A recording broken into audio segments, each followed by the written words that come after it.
Hello प्यारे बच्चों, कैसे हैं आप लोग? आई होप बहुत अच्छे होंगे और आप लोगों को क्लासेस समझ में आ रहा होगा। आज आप लोगों के लिए बहुत ही बेहतरीन प्रश्न हैं और सभी प्रश्न इम्पॉर्टेंट हैं और इनको आपको ध्यान से देखना है और साथ ही जो है सारे प्रश्नों के सही जवाब देने का प्रयास करना है। और पूरी उम्मीद है कि आप लोग बेहतर परफॉर्मेंस करेंगे और आज के प्रश्नों में भी बेहतर जवाब देंगे। धीरे धीरे आप लोगों का नॉलेज बूस्ट हो रहा है। हालांकि आज के जो प्रश्न हैं ये थोड़े से नए लग सकते हैं आप लोगों को, तो उससे बिल्कुल भी मत घबराइएगा। अगर नए लगते हैं तो भी आप लोगों को आज के बाद से तो नए नहीं रहेंगे, क्योंकि आपको आज बहुत सारी चीज़ें जानने को मिल जाएंगी। तो बच्चों, कथन है सामंतवाद का विकास गुप्तोत्तर काल की कृषक संरचना की प्रमुख विशेषता थी और कारण है इस काल में भूस्वामी मध्यस्थ वर्ग एवं आश्रित कृषकों वर्ग पर अस्तित्व में आया था। आपको बताना है बच्चों कि कौन सा आपका ऑप्शन है जो कि सही है। कथन को ध्यान से सुनिएगा। कह रहा है सामंतवाद का विकास गुप्तोत्तर काल की कृषक संरचना की प्रमुख विशेषता है और कारण है इस काल में भूस्वामी मध्यस्थ वर्ग एवं आश्रित कृषक वर्ग अस्तित्व में आया था।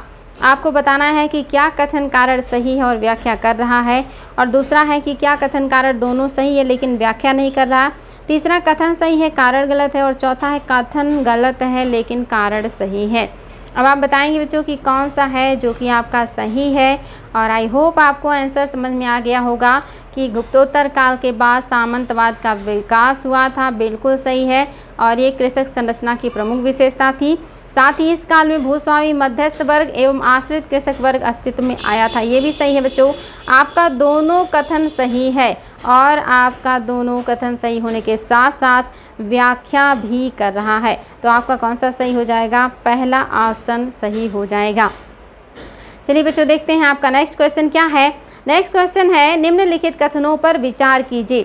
पहला कथन है चीनी तीर्थयात्री फाहियान ने कनिष्क द्वारा आयोजित की गई चतुर्थ महाबौद्ध परिषद में भाग लिया था। दूसरा है चीनी तीर्थयात्री ह्वेनसांग हर्ष से मिला और उसे बौद्ध धर्म का विरोधी पाया था। अब आपको बताना बच्चों कौन सा कथन है जो कि आपका सही है, और ये आपके लिए काफ़ी इजी और काफ़ी इम्पॉर्टेंट प्रश्न है।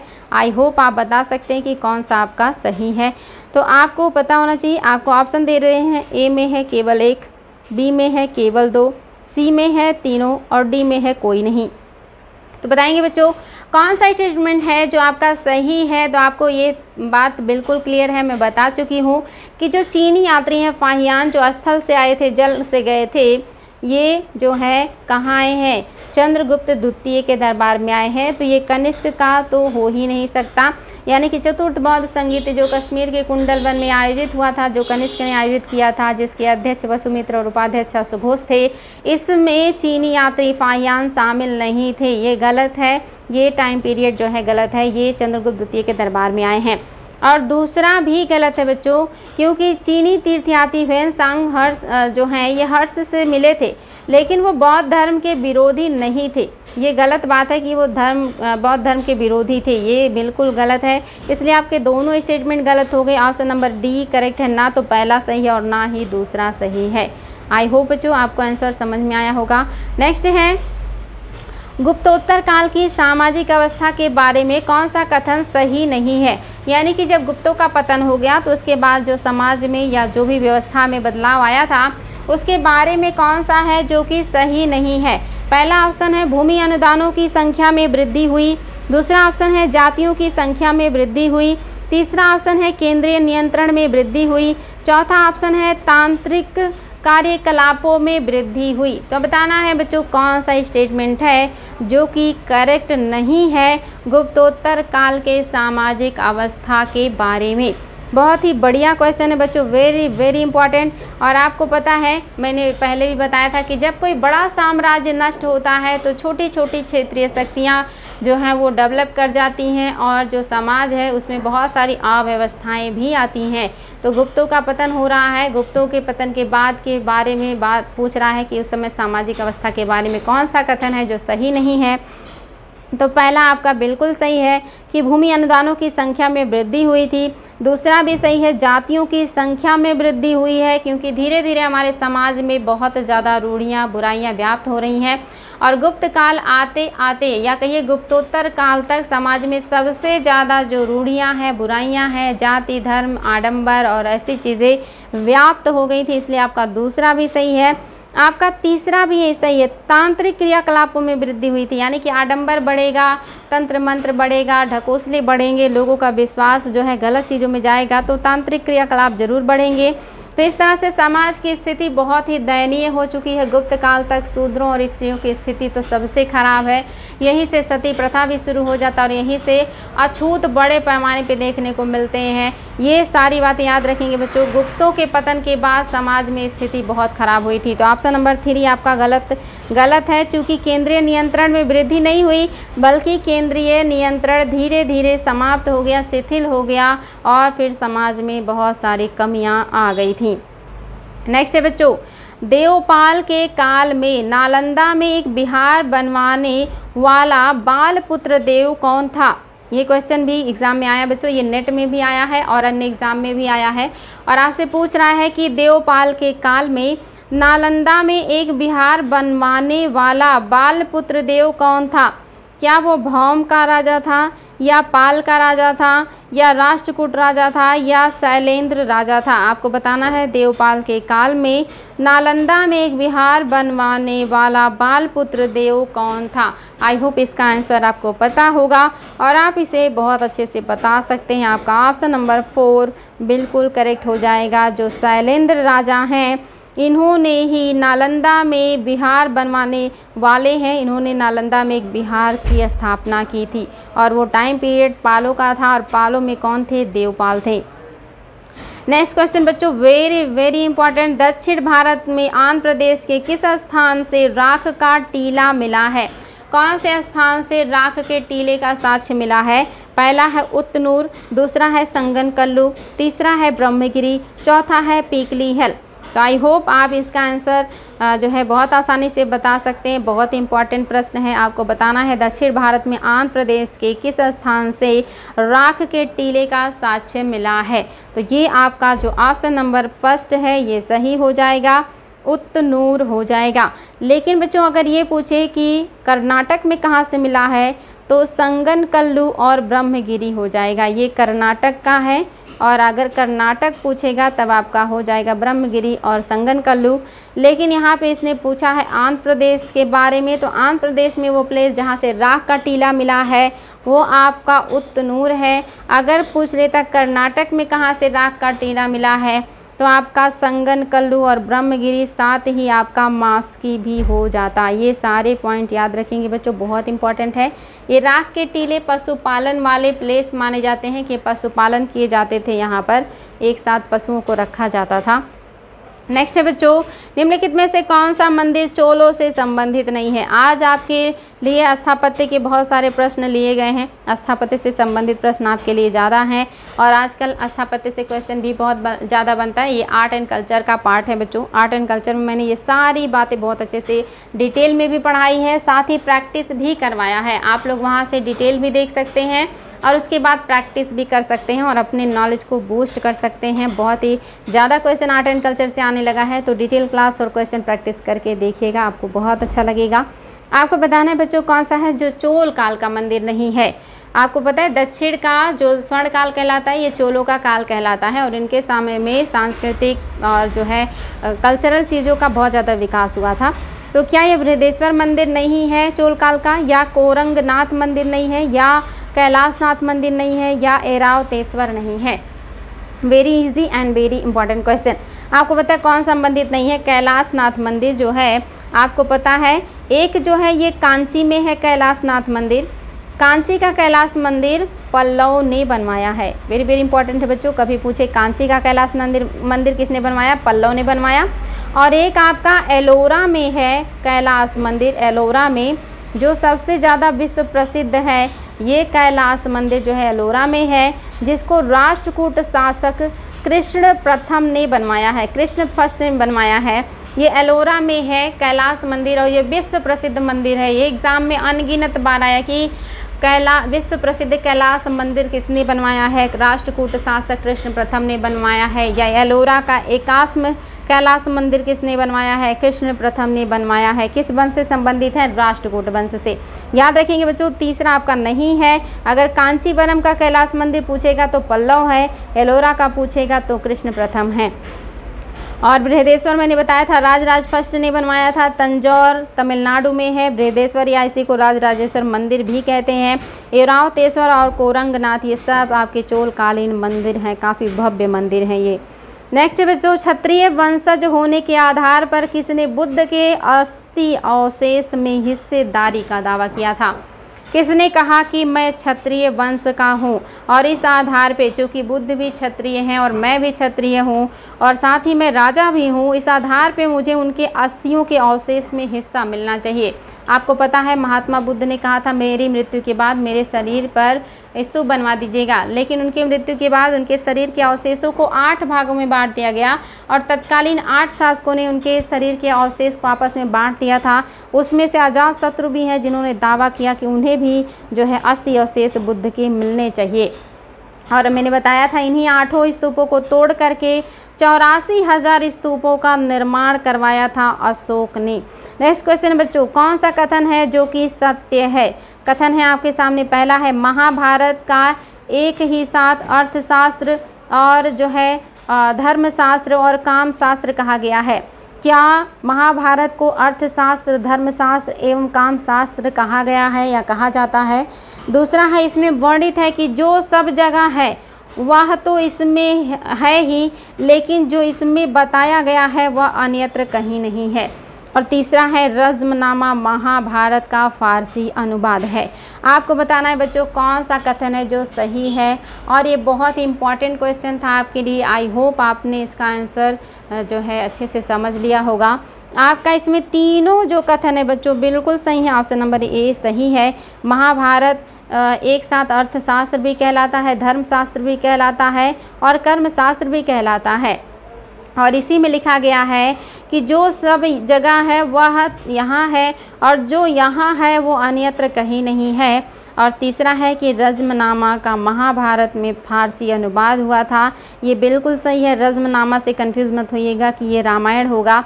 ये महाभारत का ही फारसी अनुवाद है रज़्मनामा, जो कि जो है अकबर ने करवाया था। याद रखेंगे अकबर के शासनकाल में महाभारत का फारसी में अनुवाद हुआ था, जो कि रज़्मनामा के नाम से हुआ था। वेरी वेरी इंपॉर्टेंट है बच्चों, याद रखेंगे अब्दुल कादिर बदायूनी ने ये किया था।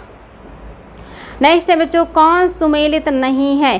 कौन सा है जो सुमेलित नहीं है? इनमें से कौन है जो सुमेलित नहीं है? पहला, क्या सी यू की ह्वेनसांग का है? दूसरा है, क्या फोन क्यू की फाहियान का है, यानी कि फो क्यू की फाहियान का है? फो क्यू की क्या फाहियान का है? तीसरा है, चू फान चीन क्या मातवालिन का है? और चौथा है, कास मास क्या क्रिश्चियन टोपोग्राफी का है? तो आपको बताना है बच्चों कि किसका है। ये काफ़ी इम्पॉर्टेंट क्वेश्चन है, कौन सा सुमेलित नहीं है। तो याद रखेंगे आपका जो तीसरा है ये सुमेलित नहीं है, क्योंकि चू फानचिन चाऊ जू कुआ का है। चाऊ जू कुआ, चाऊ जू कुआ, याद रखेंगे बच्चों चाऊ जू कुआ का है चू फानचिन, इसलिए आपका तीसरा ऑप्शन जो है ये सुमेलित नहीं है। चाऊ जू कुआ का है, चाऊ जू कुआ का है चू फानचिन, ये वेरी वेरी इंपॉर्टेंट है। और आपका सी यू की ह्वेनसांग का है, बिल्कुल ये सही है। प्राचीन जो यात्री आए हैं उनका राजकुमार भी कहा जाता है। ह्वेनसांग को हर्षवर्धन के समय में आए हैं। उस समय नालंदा का जो पुरोहित था या जो मेन हेड था वो शीलभद्र था, ये भी याद रखेंगे। और फो क्यू की फाहियान का है, जो चंद्रगुप्त द्वितीय के शासनकाल में आए हैं। और ये सभी चीनी यात्री हैं। ह्वेनसांग स्थल मार्ग से आए, स्थल से गए, फाहियान स्थल मार्ग से आए और जल से गए थे। तो इसमें आपका तीसरा ऑप्शन जो है यही सुमेलित नहीं है। याद रखेंगे बच्चों, बहुत इंपॉर्टेंट है। नेक्स्ट है, किस पुस्तक में बौद्धों एवं कापालिकों को या का उपहास किया गया है तथा इसी पुस्तक से तत्कालीन पुलिस एवं न्याय प्रशासन में भ्रष्टाचार जो व्याप्त है उस पर भी प्रकाश डाला गया है। तो बताएंगे बच्चों वो कौन सा ग्रंथ है जिसमें बौद्धों और कापालिकों का उपहास उड़ाया गया। क्योंकि अब जो है धीरे धीरे करके कापालिक और बौद्धिस्टों में बहुत ज़्यादा भ्रष्टाचार, करप्शन और व्यभिचार भर गया था। तो इसीलिए इस पुस्तक ने या इस ग्रंथ ने इनका मजाक उड़ाया, उपहास किया और साथ ही पुलिस और न्याय व्यवस्था में जो व्याप्त भ्रष्टाचार है इसका भी उल्लेख किया है। तो बताएंगे बच्चों कौन सा ग्रंथ है, वो बहुत ही इंपॉर्टेंट है, एग्जाम में कई बार आया है। ये है आपका मत विलास प्रहसन। मत विलास प्रहसन। देखिए इसमें प्रहसन मीन्स होता है उपहास, उपहास उड़ाना, किसी का मजाक उड़ाना। तो मत विलास प्रहसन में ही जो है इन सारी चीज़ों का उल्लेख किया गया है। और इसकी रचना किसने किया है, very very important, Mahendra Varman. Mahendra Varman ने किया है। ये क्वेश्चन भी आता है कि मत विलास प्रहसन के लेखक कौन है, महेंद्र वर्मन है। इन्होंने ही इसमें उपहास उड़ाया है कापालिकों, बौद्धिस्टों, न्याय व्यवस्था में भ्रष्टाचार का। नेक्स्ट है निम्नलिखित में से कौन सा कथन सत्य है। पहला है राजतरंगिणी प्रथम ऐतिहासिक पुस्तक है। दूसरा है यह 11वीं सदी में लिखी गई है। तीसरा है इसमें कुल 8 अध्याय या तरंग है और 8000 श्लोक हैं। और चौथा है जोन राज एवं रत्न श्रीवर ने राजतरंगिणी का विस्तार किया था। तो आपको बताना बच्चों कौन सा कथन है जो कि सही है। और ये ग्रंथ भी बहुत इंपॉर्टेंट है। आपको पता है राजतरंगिणी किसने लिखा है, ये एग्ज़ाम में आता है। ये कल्हड़ की रचना है, कल्हड़ की रचना है। और इस पुस्तक से कहाँ के इतिहास के बारे में पता चलता है, कश्मीर के इतिहास के बारे में पता चलता है कल्हड़ की राजतरंगिणी से। और ये 11वीं सदी में लिखा गया है और साथ ही इसमें 8 अध्याय हैं, इसीलिए इसको जो है आपके कल्हड़ में जो तरंगिणी है इसमें 8 अध्याय और तरंग है और 8000 श्लोक हैं। और इसके अलावा आप देखेंगे जोन राज एवं जो श्रीवर हैं इन्होंने राजतरंगिणी का विस्तार किया है। तो ये पॉइंट आपका बच्चों सही है। और आपको चलिए देखते हैं आपका नेक्स्ट क्वेश्चन क्या है। नेक्स्ट क्वेश्चन है कौन सुमेलित नहीं है। पहला है कल्पसूत्र भद्रबाहु का है। दूसरा है परिशिष्ट पर्वन हेमचंद्र का है। तीसरा है भद्रबाहु चरित रत्न नंदी का है। चौथा है रत्न सालिका अमोघ वर्ष का है। चौथा है कविराज मार्ग हेमचंद्र का है। कौन सा है बच्चों जो सुमेलित नहीं है। बहुत ही बढ़िया प्रश्न है और ये एग्ज़ाम में बहुत ज़्यादा आता है। यहाँ से आपका बहुत सारा डाउट जो है क्लियर होगा और बहुत सारे तथ्य आपको याद हो जाएंगे। तो आपको बताना बच्चों कौन सा सुमेलित नहीं है। आई होप आपको समझ में आ गया होगा कि कौन सा है जो कि सुमेलित नहीं है। तो याद रखिएगा, वेरी वेरी इंपॉर्टेंट है, पूरे तथ्य आपको याद होने चाहिए। कल्पसूत्र भद्रबाहु का है, सही है। परिशिष्ट पर्वन हेमचंद्र का है, ये भी सही है। भद्रबाहु चरित रत्न नंदी का है, ये भी सही है। और रतन सालिका अमोघ वर्ष का है, ये भी सही है। जो कवि राजमार्ग है ये हेमचंद्र का नहीं है बल्कि कवि राजमार्ग भी अमोघ वर्ष का है, अमोघ वर्ष का है। ये क्वेश्चन कई बार आया है, अमोघ वर्ष ने कौन सी पुस्तक लिखी है या कवि राजमार्ग किसने लिखा है। वेरी वेरी इंपॉर्टेंट बच्चों, ये सारे आपको याद होने चाहिए। कल्पसूत्र भद्रबाहु ने लिखा है, परिशिष्ट पर्वन हेमचंद्र ने लिखा है, भद्रबाहु चरित्र रत्न नंदी ने लिखा है और रतन सालिका अमोघ वर्ष का है। साथ ही कवि राजमार्ग भी अमोघ वर्ष ने ही लिखा है। ये सारे पॉइंट आपके लिए बहुत ही महत्वपूर्ण हैं। नेक्स्ट क्वेश्चन है बच्चों, आपको बताना है कि इसका कौन सा स्टेटमेंट है जो कि सत्य नहीं है। पहला है क्वेश्चन है मंदिर स्थापत्य के बारे में निम्नलिखित में से कौन सा कथन है जो सही नहीं है। यानी कि मंदिर स्थापत्य के बारे में कौन सा कथन सत्य नहीं है, आपको ये बताना है। और पहला पॉइंट है स्वतंत्र आधार के मंदिरों का उद्भव गुप्त काल में माना जाता है। दूसरा ऑप्शन है लाड़खा जो कि प्रारंभिक मंदिर है बादामी के चालुक्यों से संबंधित है। खजुराहो के मंदिरों में मंदिर के समस्त, यहाँ से देखेंगे बच्चों ये जो ऑप्शन है आपका कि संबंधित है, यहाँ समाप्त हो गया है। ये आपका जो है तीसरा ऑप्शन है खजुराहो के मंदिर और ये आपका चौथा ऑप्शन है। अब आपको बताना है कि इसमें से कौन सा कथन सही नहीं है। तो दूसरा ऑप्शन था लाड खां, जो कि प्रारंभिक मंदिर है, बादामी के चालुक्यों से संबंधित है। और तीसरा ऑप्शन है खजुराहो के मंदिर में मंदिर के समस्त खंड आंतरिक और बाह्य रूप से जुड़े हुए हैं। और चौथा है कांची के कैलाश मंदिर द्रविड़ शैली का सबसे प्रारंभिक स्वतंत्र आधार का मंदिर है। कोई एक है जो कि सुमेलित नहीं है बच्चों, और आपको यही बताना है कि कौन सा है जो कि सुमेलित नहीं है। बहुत ही बढ़िया है बच्चों, यहाँ से आपके बहुत सारे डाउट क्लियर होंगे और आपको अच्छा लगेगा सॉल्व करके। तो याद रखेंगे बच्चों कौन सा सुमेलित नहीं है, तो ये चौथा वाला ही सुमेलित नहीं है। पहला, बिल्कुल स्वतंत्र रूप से या स्वतंत्र आधार के मंदिर गुप्त काल में ही बने हैं। सबसे ज़्यादा मंदिरों का निर्माण गुप्त काल में हुआ है। साथ ही सबसे भव्य मंदिरों का निर्माण भी गुप्त काल में हुआ है। मौर्य काल में बहुत ही छोटे और जो है सिंपल मंदिर बनाए जाते थे, लेकिन गुप्त काल आते आते मंदिरों का स्वर्ण काल जैसे आया और बहुत सारे मंदिर बनाए गए थे। तो आपका पहला सही है। दूसरा भी सही है कि लाड खां, जो कि प्रारंभिक मंदिर है, बादामी के चालुक्यों से संबंधित है। तीसरा भी सही है कि खजुराहो के मंदिरों में मंदिर के समस्त खंड आंतरिक और बाह्य रूप में जुड़े हुए हैं। खजुराहो को अपनी राजधानी चंदेलों ने बनाया था और खजुराहो के भव्य मंदिरों का निर्माण भी चंदेल वंश के शासकों ने ही किया था, और ये नागर शैली में है और मध्य प्रदेश में है। चौथा गलत है, क्योंकि कांची का कैलाशनाथ मंदिर द्रविड़ शैली में तो बना है, लेकिन ये कह रहा है सबसे प्रारंभिक जो है स्वतंत्र आधार का मंदिर है। ये गलत हो गया है, सबसे प्रारंभिक नहीं है, ये बात का है। नेक्स्ट देखते हैं बच्चों आपका अगला क्वेश्चन। ये भी बहुत ही बढ़िया है और बहुत इम्पॉर्टेंट है।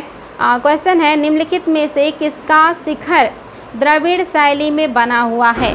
शिखर मतलब होता है बच्चों जो मंदिर होता है, मंदिर के ऊपर जो इस तरह से संरचना बनी होती है, इसी को शिखर कहा जाता है। शिखर भी कहते हैं और इसी को विमान भी कहते हैं। शिखर और विमान एक ही बातें हैं। तो आपको बताना है कौन से मंदिर का जो शिखर है वो द्रविड़ शैली में बना है।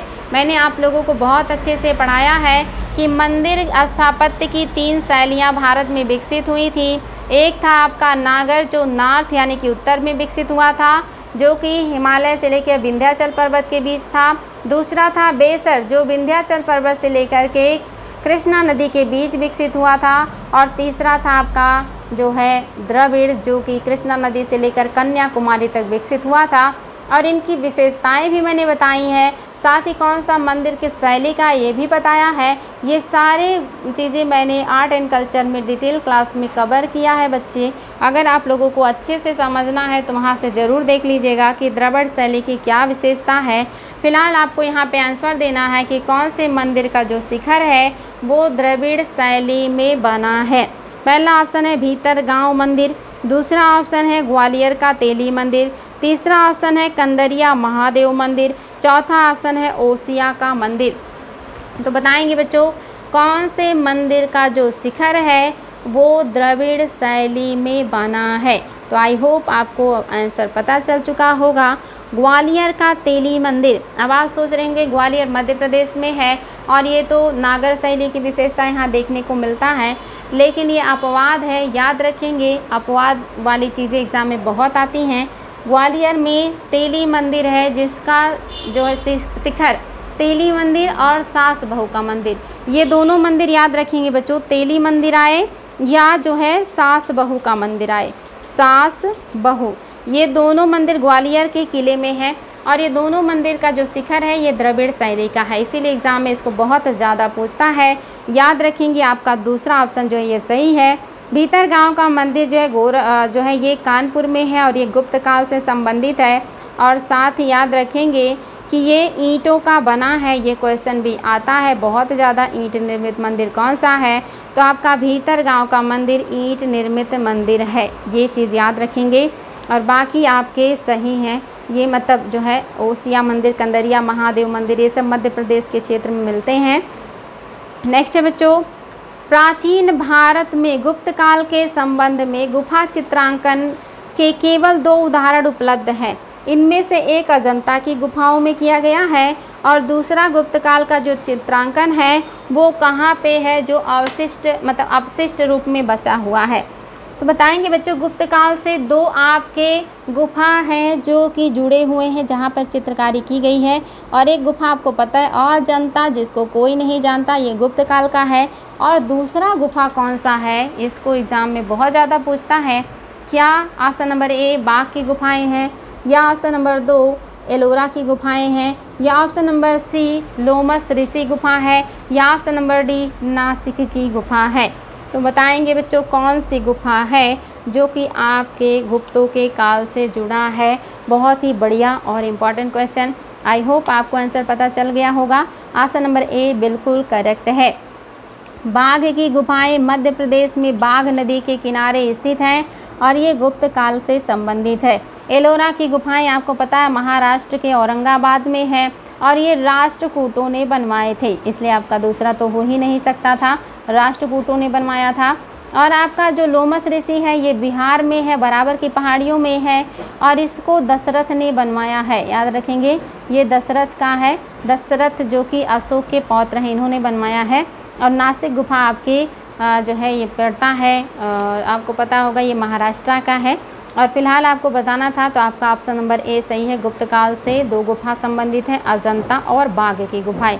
बहुत ही बढ़िया क्वेश्चन है बच्चों, ये सब एग्जाम में बार बार आए हैं, इसीलिए आप लोगों के सामने डिस्कस किया जा रहा है।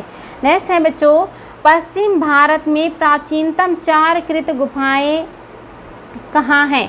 यानी कि प्राचीनतम जो 4 गुफाएं हैं आपको ये बताना, इनमें से कौन सा प्राचीनतम 4 शैलकृत गुफाएं हैं। याद रखेंगे बच्चों 4 शैलकृत, शैलकृत यानी कि पत्थरों को काट कर बनाया गया है।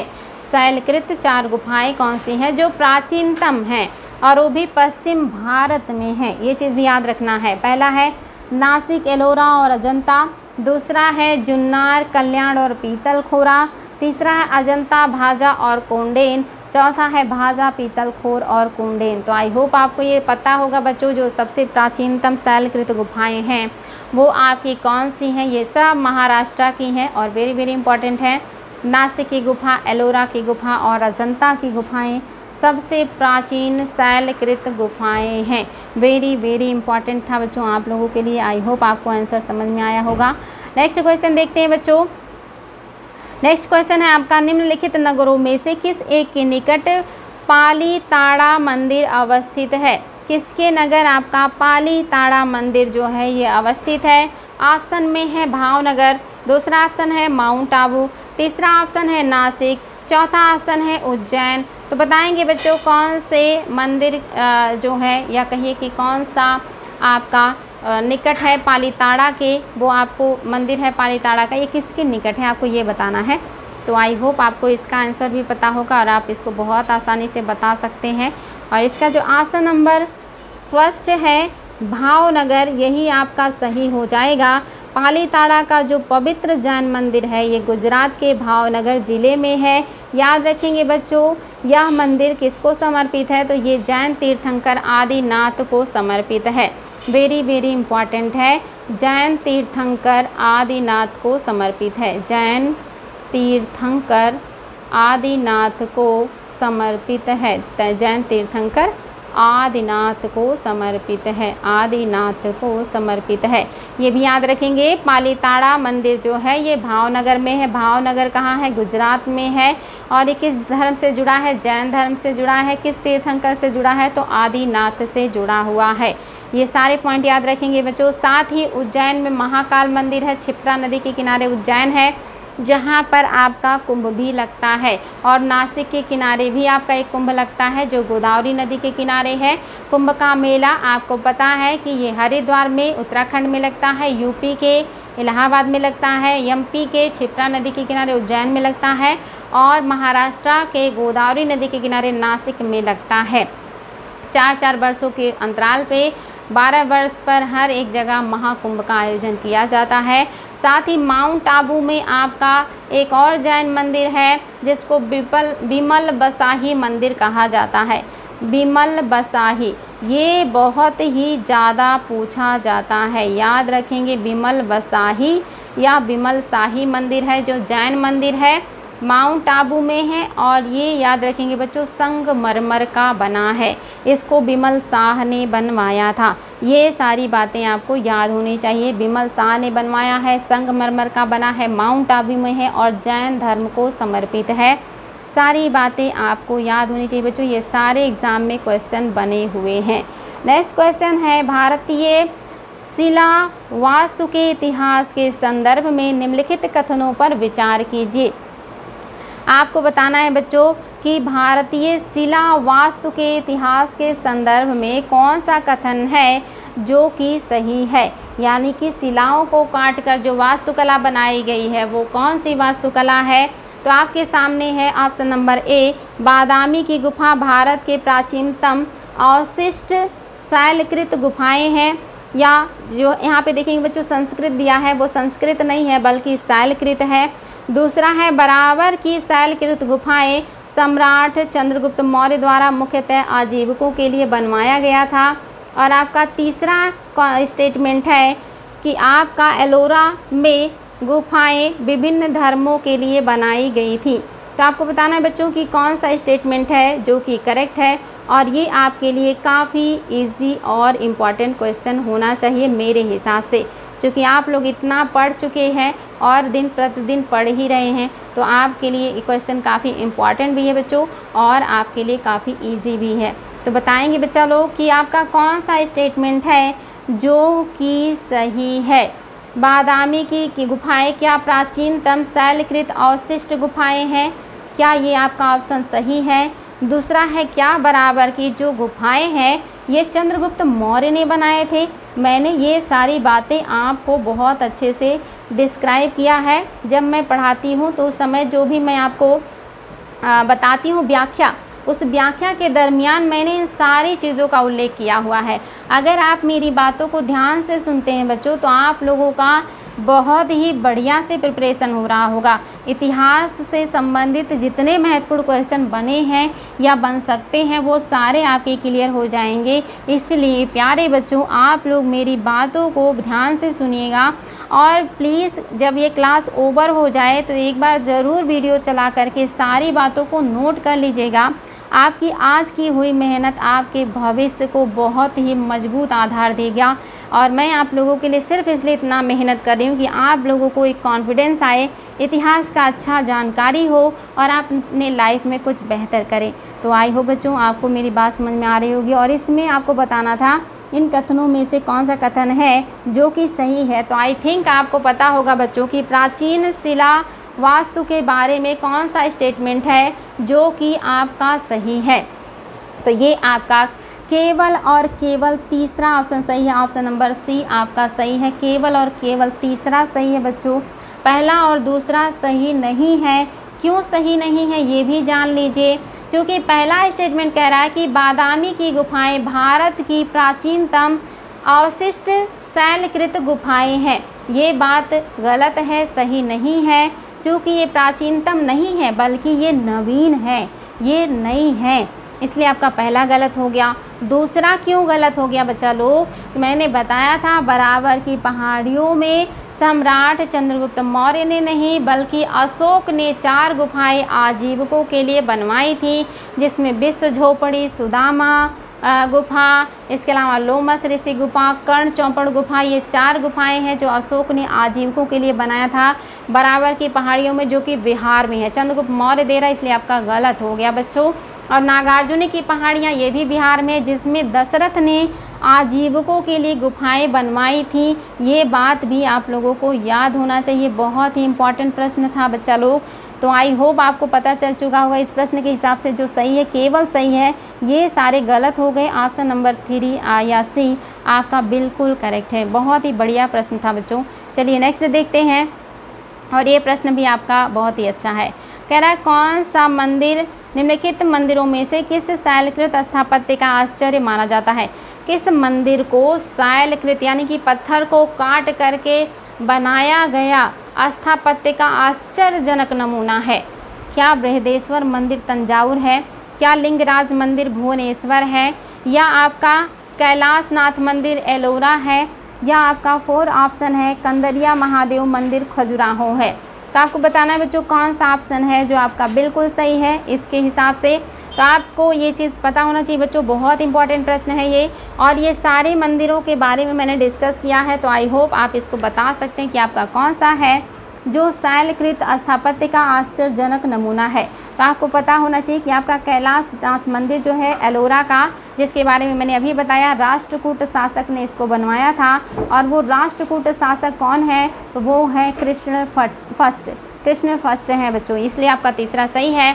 पहला बृहदेश्वर मंदिर तंजावुर में है, मैंने अभी बताया है। लिंगराज मंदिर जो कि भुवनेश्वर में है, इसके बारे में भी बताया है। और अभी मैंने इसके पहले ही बताया कंदरिया महादेव मंदिर जो कि खजुराहो मध्य प्रदेश में है, ये भी आपका सही है। तो चलिए बच्चों नेक्स्ट देखते हैं। निम्नलिखित स्थानों में से किस एक में राष्ट्रकूट द्वारा एलोरा पहाड़ियों से निर्मित गुफा मंदिर स्थित है? किस में आपका यानी कि कौन सा जिला है जहाँ पे राष्ट्रकूटों द्वारा बनाई गई एलोरा पहाड़ियों की गुफाएं निर्मित हैं या स्थित हैं? पहला ऑप्शन है औरंगाबाद महाराष्ट्र, दूसरा ऑप्शन है नासिक महाराष्ट्र, तीसरा है ग्वालियर मध्य प्रदेश, चौथा है गोलकुंडा आंध्र प्रदेश। तो आपको बताना है बच्चों, वेरी इजी क्वेश्चन आपके लिए। ये सारी चीज़ें मैंने व्याख्या के दरमियान बताया है कि राष्ट्रकूटों ने कौन से जो है बनवाए हैं गुफाएं और वो कहाँ पे हैं। तो ये तो आपके लिए बहुत आसान था। औरंगाबाद महाराष्ट्र में ही आपकी जो है एलोरा भी हैं, और आपकी जो एलिफेंटा है ये तो जो है समुद्र में पड़ता है, मुंबई से थोड़ी दूर एलिफेंटा द्वीप पर पड़ता है, वो भी राष्ट्रकूटों ने बनवाया है। अजंता भी यहीं पर है, लेकिन उसको जो बनवाया है वो गुप्तों ने बनवाया है। नासिक भी महाराष्ट्र में है, और ग्वालियर का मध्य प्रदेश में है, गोलकुंडा आंध्र प्रदेश में। ये सब सही है, लेकिन राष्ट्रकूटों के बारे में पूछा था, ऑप्शन नंबर ए आपका या फर्स्ट बिल्कुल सही है। नेक्स्ट क्वेश्चन बच्चों, बहुत ही बढ़िया प्रश्न, ध्यान से सुनिएगा, कॉमन सेंस का भी है और इम्पॉर्टेंट भी है, आईएएस में आया हुआ है। क्वेश्चन है, भारत के लोक चित्रकला के बारे में कौन सा कथन है जो कि सही है? उत्तर बताएं या विचार करें। पहला है पट्टचित्र चित्रकलाओं के विषय वस्तु जगन्नाथ एवं वैष्णव संप्रदाय से प्रभावित हैं। दूसरा कथन है मंजूषा चित्रकला जो है ये जूट और कागज़ के डिब्बों पर बनाया जाता था। और तीसरा है पिथौरा चित्रकला गुजरात एवं मध्य प्रदेश के कुछ जनजातियों द्वारा बनाया जाता था। तो ऑप्शन है केवल कथन पहला और दूसरा सही है। फिर दिया है बी में केवल कथन द्वितीय और तृतीय सही है। सी में दिया है कि पहला और तीसरा सही है, और डी में दिया है कि सभी कथन सही हैं। तो आपको बताना है बच्चों कि कौन सा है जो कि आपका सही है। तो आपको ये चीज़ पता होना चाहिए कि भारतीय लोक चित्रकला के बारे में कौन सा स्टेटमेंट है जो कि सही है। तो ये तो आपको पता ही है कि पट्टचित्र मैंने आर्ट एंड कल्चर में पढ़ाया कि ये उड़ीसा का है, और उड़ीसा का है तो जाहिर सी बात है जगन्नाथ मंदिर और वैष्णव संप्रदाय पर इसका प्रभाव होगा। मंजूषा जो है ये एक धातु का डब्बा होता है जिसमें जो है अवशेष रखे जाते हैं। तो यहाँ पे आप देख रहे हैं कि ये क्या बता रहा है कि जूट और कागज़ के डिब्बों पर बनाई जाती है चित्रकारी, जो मंजूषा चित्रकला कहलाता है। ये भी सही है बच्चों, पहला दूसरा बिल्कुल सही है। तीसरा है पिथौरा चित्रकला गुजरात एवं मध्य प्रदेश की कुछ जनजातियों द्वारा बनाई जाती है, ये भी सही है। यानी कि आपके सभी कथन सही हैं। ऑप्शन नंबर डी आपका बिल्कुल करेक्ट है। ये क्वेश्चन आपके लिए बिल्कुल नया हो सकता है, इसको ध्यान दीजिएगा। और आपका नेक्स्ट जो क्वेश्चन है, अजंता और महाबलीपुरम के रूप में जो है गया तो ऐतिहासिक स्थल में से आपको बताना है कि कौन सी बातें हैं जो कि आपका सही है। तो यहाँ पे आपको बताना है बच्चों, ये देखिए आपका क्वेश्चन है, मैं इसको आपको क्लियर कर दे रही हूँ कि ये क्या कह रहा है। कह रहा है कि अजंता और महाबलीपुरम के रूप में जो आपके दो ऐतिहासिक स्थान हैं, इनमें कौन सी बात समान है। यानी कि जो अजंता और महाबलीपुरम के दो ऐतिहासिक स्थल हैं, इनके बीच में कौन सी समानताएं पाई जाती हैं। तो पहला ऑप्शन है कि जो है दोनों एक ही समय काल में निर्मित हुई हैं। क्या अजंता की गुफाएं और महाबलीपुरम के स्मारक एक काल में बने हैं। दूसरा, दोनों का एक ही धर्म संप्रदाय से संबंध है। क्या महाबलीपुरम और अजंता एक ही धर्म से जुड़े हैं। तीसरा है, दोनों में शिलाकृत स्मारक हैं। क्या दोनों जो स्मारक हैं ये शैल को काटकर बनाए गए हैं। तो आपको बताना है बच्चों कि दोनों में कौन सी समानता पाई जाती है, महाबलीपुरम और अजंता की गुफा में। तो आई होप आपके लिए क्वेश्चन कॉमन सेंस का है और ये आईएएस का क्वेश्चन है, आपको ये पता होना चाहिए कि यहाँ पे क्या समानताएं हैं। तो चलिए देखते हैं। आपको पता है कि दोनों एक समय के नहीं हैं, क्योंकि जो महाबलीपुरम है इसको पल्लवों ने बनवाया है, और जो आपका अजंता है इसको गुप्तों ने बनवाया है, एक टाइम पीरियड का नहीं है, इसलिए आपका पहला गलत हो गया। दूसरा कह रहा है कि दोनों एक ही धार्मिक संप्रदाय से हैं, बिल्कुल नहीं। जो पल्लव हैं इन्होंने जो रथ मंदिर बनवाए हैं ये जो है अलग धर्म से जुड़ा हुआ है, इसमें कई धर्मों का मिश्रण मिलता है। और जो आपका अजंता है ये बौद्धिस्टों के लिए है, इसलिए दूसरा भी गलत हो गया। तीसरा केवल आपका सही है कि ये शैलकृत स्मारक है, यानी कि दोनों जगह के स्मारक शैलों को काट कर बनाए गए हैं, पत्थरों को काट करके बनाए गए हैं, इसलिए आपका केवल तीसरा सही है, पहला दूसरा गलत है। नेक्स्ट क्वेश्चन है बच्चों, उड़ीसा में नष्ट होने से बचे निम्नलिखित मंदिरों में सबसे बड़ा और सबसे ऊंचा मंदिर कौन है? यानी कि उड़ीसा के जो मंदिर हैं जो टूटने से बच गए हैं और उसमें सबसे बड़ा और ऊंचा जो मंदिर है वो कौन सा है? पहला है बृहदेश्वर मंदिर, दूसरा है जगन्नाथ मंदिर, तीसरा है लिंगराज मंदिर और चौथा है राजा रानी मंदिर। तो आपको बताना है बच्चों कौन से मंदिर का जो शिखर है सबसे बड़ा है, सबसे ऊंचा है। तो आप एलिमिनेट करना चाहें तो बृहदेश्वर मंदिर तो हट जाएगा, ये तो होगा ही नहीं। और बाकियों में अगर आप देखना चाहते हैं लिंगराज और जगन्नाथ में कन्फ्यूज़न हो सकता है, लेकिन यहाँ पे जो आपका ऑप्शन सही होगा वो लिंगराज मंदिर सही होगा। ऑप्शन नंबर 3 आपका बिल्कुल करेक्ट है, लिंगराज मंदिर आपका एकदम करेक्ट ऑप्शन है। और ये आपको बिल्कुल भी कंफ्यूज नहीं होना है बच्चों, वेरी वेरी इंपॉर्टेंट क्वेश्चन है और ये क्वेश्चंस बार बार एग्जाम में पूछे भी गए हैं। चलिए बच्चों नेक्स्ट देखते हैं कि अन्य आपका जो आज का क्वेश्चन है वो क्या है। नेक्स्ट क्वेश्चन है, द्रविड़ शैली के मंदिरों में गोपुरम से क्या तात्पर्य है? द्रविड़ शैली के मंदिरों में गोपुरम से क्या तात्पर्य है? आपको ये बताना है कि द्रविड़ शैली के मंदिरों में गोपुरम किसे कहा जाता था। तो आई होप आपको पता होगा। पहला ऑप्शन है गर्भगृह से, दूसरा है दीवारों पर की गई चित्रकारी से, तीसरा है शिखर से और चौथा है तोरण के ऊपर बने अलंकृत एवं बहुमंजिलीय भवन से। तो बताएंगे बच्चों द्रविड़ शैली के मंदिर में गोपुरम से क्या तात्पर्य है? ये क्वेश्चन कई बार आया है, इसलिए आपको इसका आंसर पता होना चाहिए। तो आपको ये पता होगा बच्चों कि जो आपका द्रविड़ शैली के मंदिर है इनमें गोपुरम का मतलब है तोरण। तोरण का मतलब होता है द्वार, दरवाज़ा, जिससे प्रवेश करते हैं मंदिर के प्रांगण में, इसको तोरण कहते हैं। इसके ऊपर जो अलंकृत बहुमंजिली भवन या इमारत होती है इसी को कहा जाता है गोपुरम। यानी कि जो आपका गेट होता है, गेट के ऊपर जो इस तरह से डिज़ाइन बना होता है और उस पर जो डिज़ाइनिंग किया रहता है और अगर ये बहुत बड़ा ऊंचा और भव्य रहता है तो इसी को हम कहते हैं गोपुरम। यानी कि तोरण द्वार के ऊपर जो ये स्ट्रक्चर बना है यही आपका गोपुरम कहलाता है। वेरी वेरी इंपॉर्टेंट है बच्चों। नेक्स्ट और लास्ट क्वेश्चन है आपका, कौन सा जोड़ा है जो कि सुमेलित है? इनमें से कौन सा है जो सही सुमेलित है? यानी कि कोई एक ही सुमेलित है और अन्य जो है वो सुमेलित नहीं है। बहुत इंपॉर्टेंट क्वेश्चन है बच्चों। आज आपके लिए स्थापत्य से जुड़े हुए ज़्यादा प्रश्न लिए गए हैं। पहला है एलोरा की गुफाएं शकों ने बनवाया था, कोई दम नहीं, आपको पता है किसने बनवाया है। दूसरा है मीनाक्षी मंदिर पल्लवों ने बनवाया है, क्या ये बात सही है कि मीनाक्षी मंदिर पल्लवों ने बनवाया है? और तीसरा है खजुराहो मंदिर चंदेलों ने बनवाया है और चौथा है महाबलीपुरम के मंदिर राष्ट्रकूटों ने बनवाए हैं। बहुत ही आसान क्वेश्चन बच्चों, बहुत ही बढ़िया और इम्पॉर्टेंट क्वेश्चन है।